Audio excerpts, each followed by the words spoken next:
Hey everybody, Sarah here. So today I decided to do something a little bit different with this video. Someone asked me the other day, why do amelanistic lavender combinations not look lavender? Like they didn't quite understand why something labeled lavender wasn't purple, and it kind of gave me this idea of like, why don't I show you guys what compounding morphs actually look like and what they do, why they look the way they look. So before we jump in, please remember to like, subscribe, share, all that stuff. Thank you to Reptilinks for helping to support this channel. If you guys would like to get a discount on some awesome food for your snakes and help me in the process, you can use my code SarahSnake27 at checkout at Reptilinks.com. I also have a website, SarahSnakeshop.com, where you can buy corn snakes and corn snake accessories. That is going to be linked below. All of these things are linked below, as well as my morph market if you would rather go there to look at my snakes.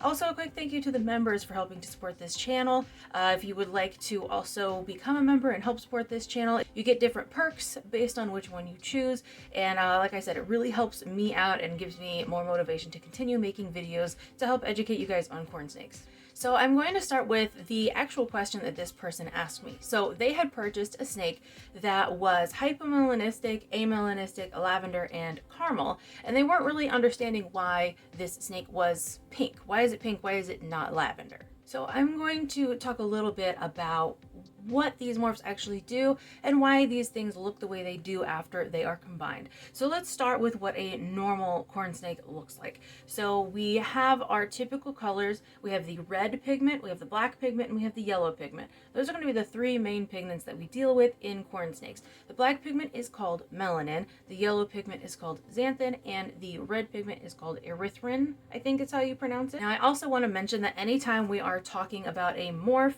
and we're talking about like melanism or erythrism, anything like that, that is referring to these pigments. So when you see the term amelanistic, it means that we're talking about the melanin and what's affecting the melanin here. If we're talking about an erythristic, we're talking about the erythrin, the red pigment, and what's going on with that. So anytime you have an A in front of one of these words, it means that that is going to be completely removed. When you have a hypo in front of any of these words, that means it's going to be reduced but not completely removed. So right off the bat, let's talk about the hypomelanistic in this term.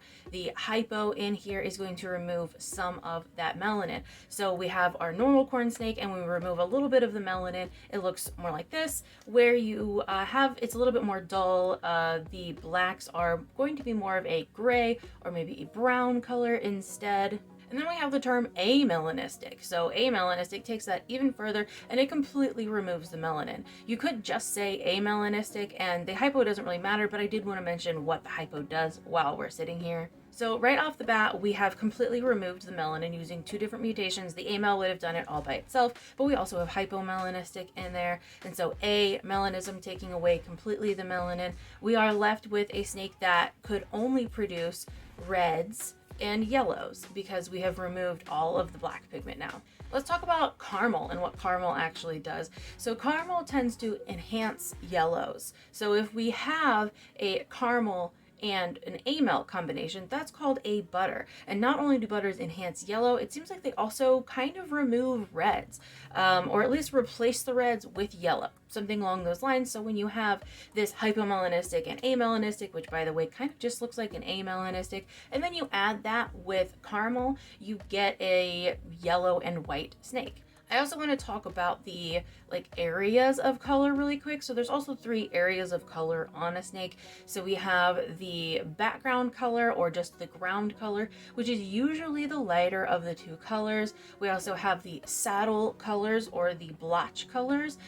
Those are usually going to be the sort of darker of the two main colors, but then there's also the border color. Border color is mainly going to be melanin. Occasionally you can get other colors in the borders like yellow, such as in a halo snow, but we're not talking about that right now. So for the most part, the borders are only melanin that we're talking about. And the background color is often either yellow or red, sometimes orange, sometimes it can just be a silver or a gray color. But keep in mind, whenever we remove a pigment, that ground color is just going to be lighter and lighter and lighter. It's going to have less and less color, and that's going to be the way all over the snake. However, the ground color actually kind of does have a bit of a white pigment in it. It does have this additional pigment that allows that area of the snake to stay white pretty much no matter what you remove. There are some exceptions to this, but for the most part, that ground color will be white and not just skin tone. So now let's talk about what lavender actually does. To say that lavender removes any pigments would pretty much be incorrect. However, the scales of a lavender can cover up different pigments. It's the way that lavender functions, essentially. Lavender is not a pigment mutation. It doesn't add purples. It does act a little bit as a hypomelanistic type, so it will take away some of that melanin, but once again, all of the melanin is already gone from the snake we're talking about.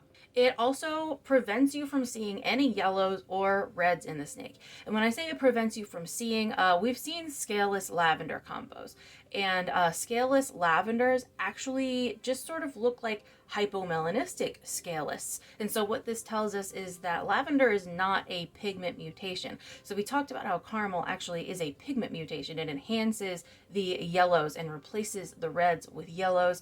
We've also talked about, of course, how hypo and amel are pigment mutations.